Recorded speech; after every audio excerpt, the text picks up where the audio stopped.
আমাদের দেশের জনপ্রিয় পণ্যগুলো জাপান দেশে এমনভাবে বিক্রি করা হয় যা দেখলে আপনি অবাক হয়ে যাবেন। আর আমাদের ব্যবহার করা জুতার পিছনের অংশে এই জিনিসটা কেন দেওয়া হয়, এটা দেওয়ার আসল কারণটা কি, আর বিভিন্ন দেশের ছোট বাচ্চাদের চিকিৎসা করতে এরকম কাচের ভিতরে কেন ঢুকানো হয়, আর বিড়ালদের মধ্যে এমন কি ম্যাজিক রয়েছে যার কারণে তাদেরকে সাপেরা কামড়াতে পারে না।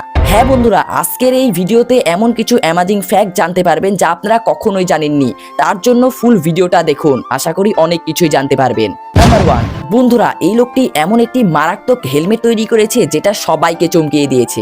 এই হেলমেটটি এমন আকর্ষণীয় যাকে ভাঙলে কিনা পুনরায় আবার ঠিক হয়ে যায়। আর এই ব্যক্তিটি আয়রন ম্যানের এতই বড় ফ্যান যে আয়রন ম্যানের পোশাক থেকে শুরু করে জেট ব্যাগ অব্দি সব তৈরি করেছে নিজ হাতে। তার সাথে বানিয়েছে আয়রন ম্যানের এমন একটি হেলমেট যাকে ভাঙলে কিনা পুনরায় আবার ঠিক হয়ে যায়।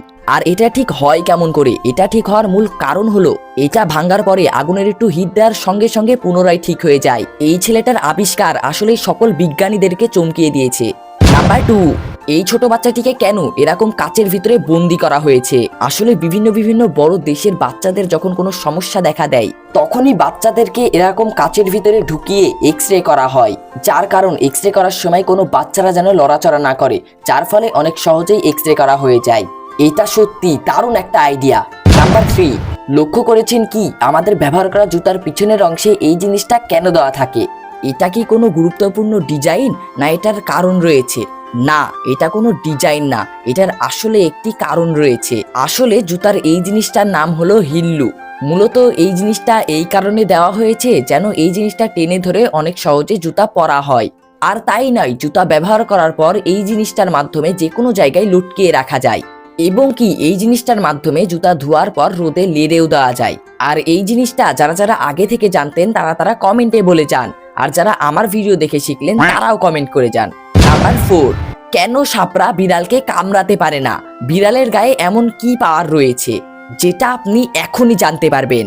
কারণ কি, যেখানে সাপের রিয়াকশন টাইম 44 থেকে 77 মিলি সেকেন্ড, সেখানে বিড়ালের রিফ্লেকশন টাইম 20 থেকে 60 মিলি সেকেন্ড, যার ফলে কিনা সাপ বিড়ালকে কামড়াতে আসলে একটি থাপ্পড় মেরে দেয়, যেটা আসলেই অনেক অ্যামাজিং লাগে দেখতে। নাম্বার 5, আর আমাদের দেশের মধুগুলোকে তো এরকম একটি সিম্পল বয়মে রাখা হয়, তবে জাপান দেশের মধুর বোতলগুলো অনেক ইউনিক হয়ে থাকে। তো চলুন দেখা যাক।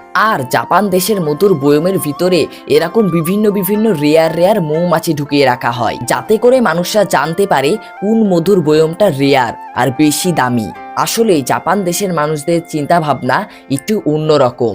আর এই ভিডিওটি আপনাদেরকে কেমন লাগলো কমেন্টে জানাতে কিন্তু ভুলবেন না।